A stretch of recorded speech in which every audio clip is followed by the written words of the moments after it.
প্রকাশ পেল ঢালিউড সুপারস্টার শাকিব খানের upcoming cinema তুফানের আরও একটি পোস্টার। তবে এই পোস্টারটি নিয়ে আলোচনার থেকে সমালোচনা হচ্ছে সবচেয়ে বেশি। বাংলা সিনেমা প্রেমীদের অনেক গ্রুপেই এই পোস্টারটিকে রীতিমতো রোস্ট করা হচ্ছে। অনেকেই বলছেন শাকিব খানের তুফান সিনেমার প্রত্যেকটি পোস্টার যেখানে আলোচনা কুড়িয়েছে সেখানে এই পোস্টারটি শুধুমাত্র সমালোচনাই করাচ্ছে। ঢালিউড সুপারস্টার শাকিব খানকে আগ্রাসী লুকে দেখা এই পোস্টারে পেছনেই দেখা গিয়েছে মিমি চক্রবর্তী এবং নাবিলাকে। তবে সবাই সমালোচনা করছে নাবিলার সাদাসিধে লুক নিয়ে। তুফান সিনেমাটির মাধ্যমে পোস্টারে যে হাইপ তোলা হয়েছে সেই হাইপকে দ্বিগুণ বাড়িয়ে দিয়েছে এই সিনেমাটির টিজার। আবার টিজারে যেই হাইপ তোলা হয়েছিল সেই হাইপটিকে 4 গুণ বাড়িয়ে দিয়েছিল এই সিনেমাটির গান। অথচ কিছুক্ষণ আগে যে পোস্টারটি রিলিজ করা হলো সেটা শুধুমাত্র সমালোচনায় করাচ্ছে। শেষ পর্যন্ত কি আলোচনা থাকা তুফান সিনেমাটি সমালোচনা নিয়েই, এমন প্রশ্ন এখন অনেক সাকিবিয়ানের। তবে কেউ কেউ মনে করছে রায়হান রাফি এই পোস্টারটি নিয়ে অবশ্যই সচেতন ছিলেন না। তাছাড়া নাবিলাকে প্রমোট করতে গিয়েই এই পোস্টারে যত ভুল ছিল।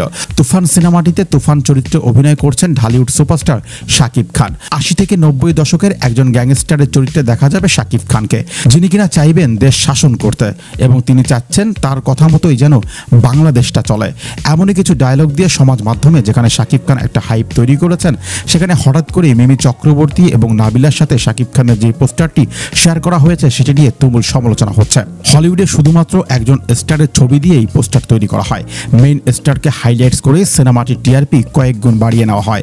অথচ বাংলাদেশে তুফান সিনেমাটি হাইপ থাকাকালেও নাবিলা এবং মিমি চক্রবর্তীকে শুধুমাত্র ফলো করতে গিয়ে শাকিব খানের এই পোস্টারটি সমালোচনার কাঠগড়ায় দাঁড়িয়েছে।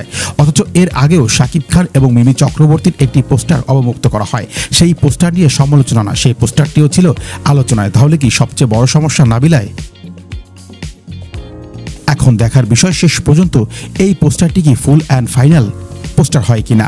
নাবিলাকে প্রমোট করতে গিয়ে এখন সমালোচনার মুখে তুফান টিম।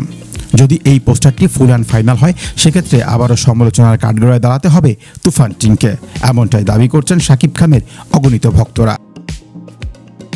উল্লেখ্য থাকে এবারের কুরবানি ঈদে সারা বাংলাদেশে মুক্তি পাচ্ছে তুফান সিনেমাটি।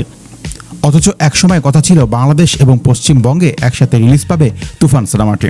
তবে বিভিন্ন জটিলতার কারণে সেই সিদ্ধান্ত থেকে সরে এসেছে প্রযোজনা সংস্থাটি।